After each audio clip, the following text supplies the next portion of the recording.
For as long as it has existed, mankind has always been confined to the grip of planet Earth. From this vantage point, many theories were sprung up by our ancestors to answer the questions about our universe, some true and some false.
This all changed on the night of October 4th, 1957, when Sputnik 1 was launched by the USSR and mankind finally broke the shackles confining it to this planet.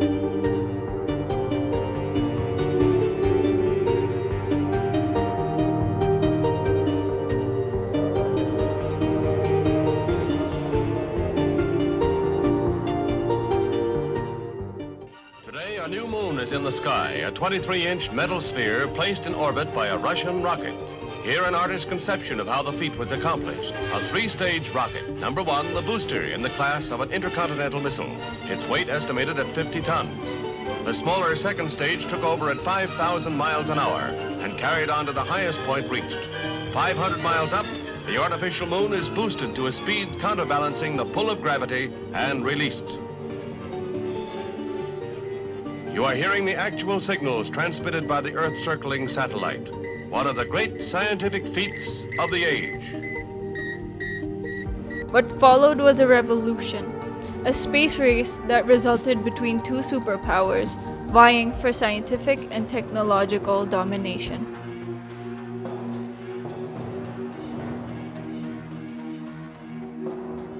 The next question that followed was that can biological life, and by proxy, human life, be sustained in the harsh environment of outer space? This question was yet again solved by the Soviet Union when it launched the Sputnik 2 mission in November 1957, which carried a dog named Laika. The mission was a success, and it ensured that life could persist in space under the right conditions. The US soon caught up with the launch of the satellite Explorer 1 in January 1958, and the launch of chimps Able and Baker in 1958 further cemented the idea that life can sustain in space.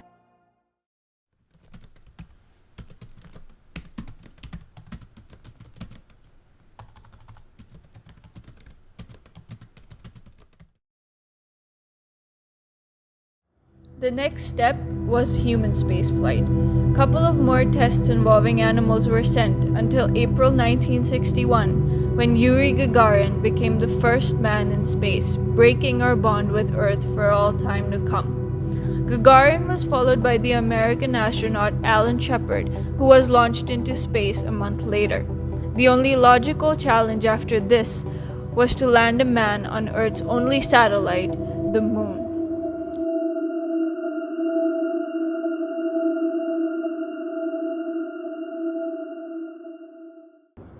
To that end, the US President John F. Kennedy gave his nation the tremendous task of landing a man on the moon by the end of the decade. The result of this was that both the US and USSR turned their industrial might toward achieving the target. 2, 1, 0, all engine running.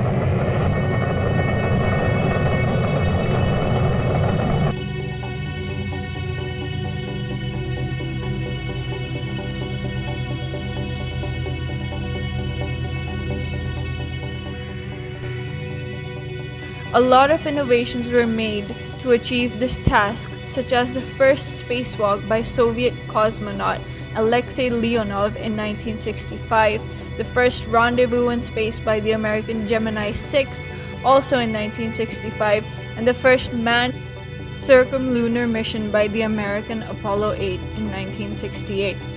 All was set for the grand event, and on July 24, 1969, Neil Armstrong became the first human to stand on a celestial body other than our own, and thus completing the decade of space race. 1 foot up there, and both hands down about the 4th rung up. There you go. Okay, now I think I'll do the same.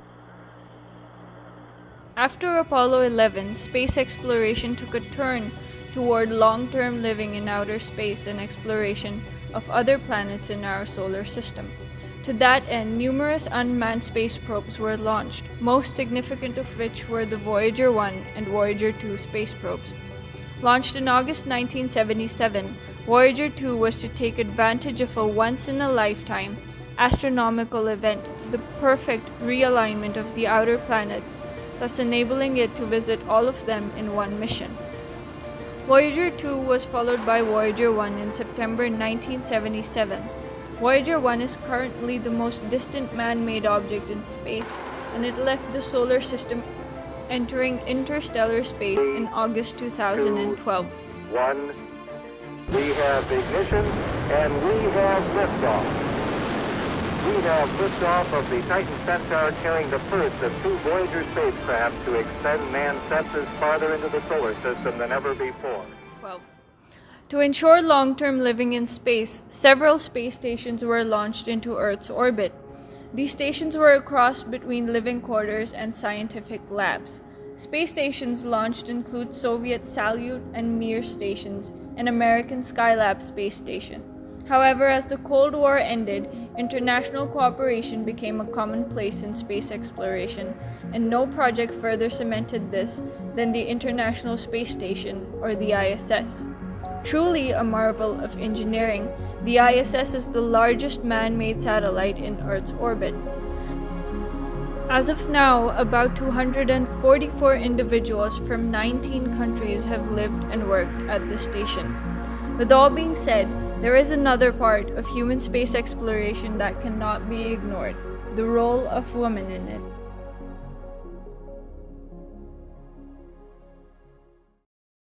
In the early days of the space age during the space race, women were not recruited in national space programs to be trained as astronauts. One of the main reasons of this discrimination being that space agencies in US and USSR recruited astronauts from their respective air forces, which were entirely made up of men.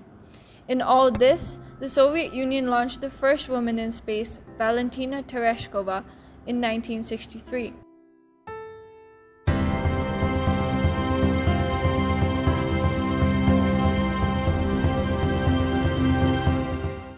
A former mill worker and an amateur skydiver, Tereshkova showed that women can just as easily adapt to the harsh conditions of space flight.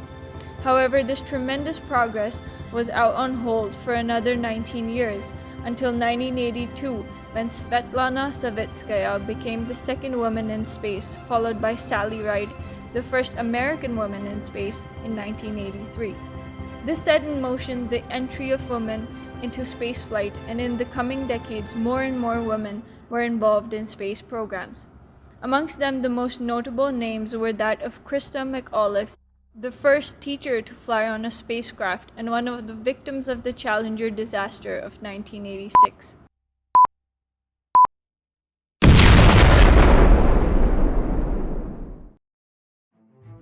Catherine D. Sullivan, and the first American woman to perform a spacewalk, and Peggy Whitson, the first resident scientist in space. Apart from spaceflight, women have also played a tremendous role in the development of space exploration. One important person that comes into mind is Margaret Hamilton. Often called the world's first software engineer, Hamilton wrote the code for the in-flight program for the Apollo 11 computers that took humans to the moon. Another woman who worked on computation was Katherine Johnson, who calculated the trajectories for Alan Shepard's Mercury Redstone 3 and Armstrong's Apollo 11. In more recent times, computer scientist Katie Bowman played a huge role in the development of the first picture of a black hole.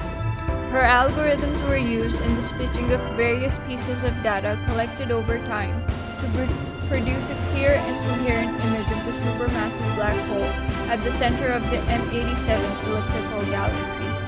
These developments are a testament to the fact that as of now, women have a huge contribution in the advancement of space exploration.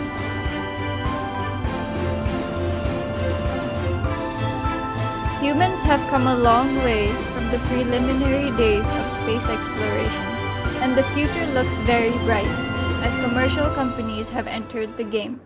These companies can produce the same product at a fraction of the cost, ensuring that space becomes more accessible in the decades to come. Speaking of inclusivity, another area where we have made great progress is that of the ever-increasing role of women in human spaceflight.